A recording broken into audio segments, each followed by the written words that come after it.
안녕하세요. 민턴닥터 이사부입니다.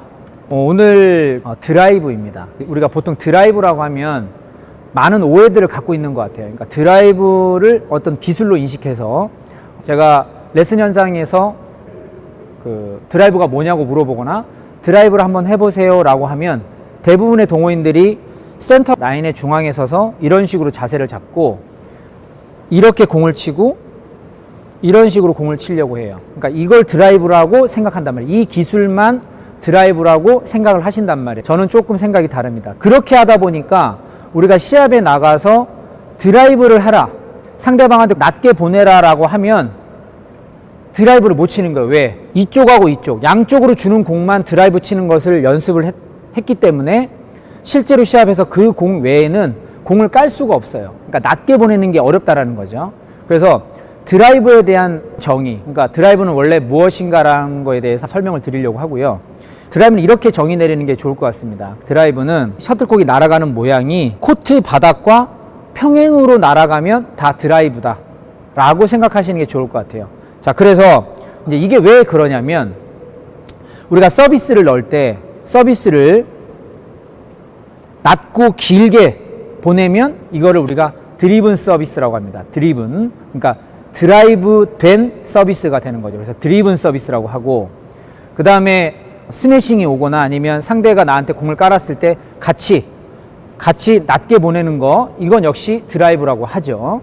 그리고 클리어, 셔틀콕이 위에서 왔을 때 오버헤드 스트로크로 치면서도 이 공을 낮고 빠르게 상대의 백바운더리로 보내면 이건 역시 우리가 드리븐 클리어라고 합니다. 그래서 이 드리븐은 드라이브의 수동형이 드리븐 클리어, 드리븐 서브, 그 다음에 드라이브, 이렇게 상황들별로 셔틀콕이 낮게, 그러니까 코트 바닥과 평행으로 날아가면 전부 드리븐이라고 붙이는 걸 보면 드라이브는 결국 바닥과 평행으로 날아가는 모든 상황을 드라이브라고 해야 한다. 그럼 드라이브를 어떻게 하는지에 대해서 알아볼 필요가 있는 거죠. 먼저 제가 몇 개 보여드릴게요. 우리가 서비스에서도 이렇게 넣는 거를 숏 서비스라고 하죠. 이거는 이제 이미 다 알고 계시고, 그 다음에 이렇게 넣는 거를 롱 하이 서비스라고 합니다. 롱 서비스 중에서도 이렇게 넣는 것을 드리븐 서비스라고 해요. 다시 한번 보여드릴게요.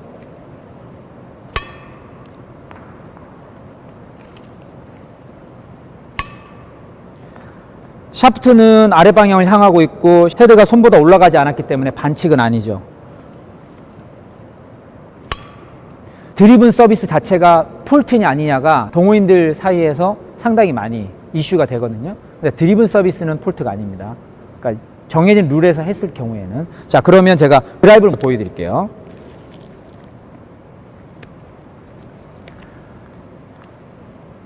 여러분들이 흔히 많이 알고 있는 드라이브가 이거죠.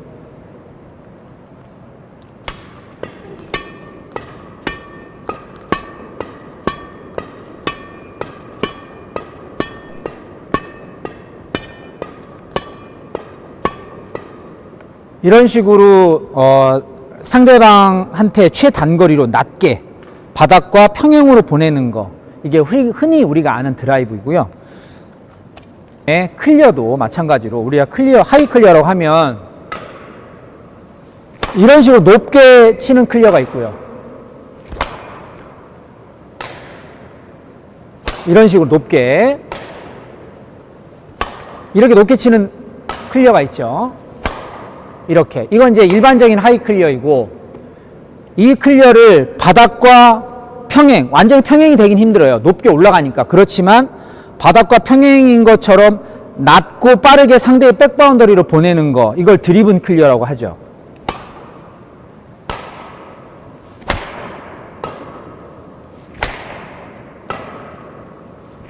이런 식으로 상대의 키만 넘겨서 뒤쪽으로 빨리 보내게 하는 거.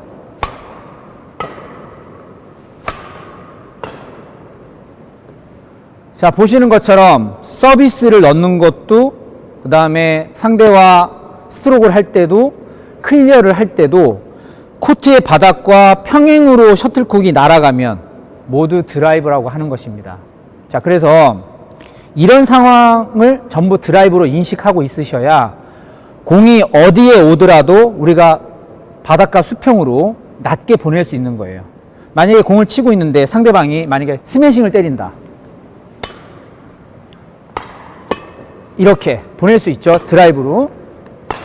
이런 식으로. 이렇게 보낼 수 있고요.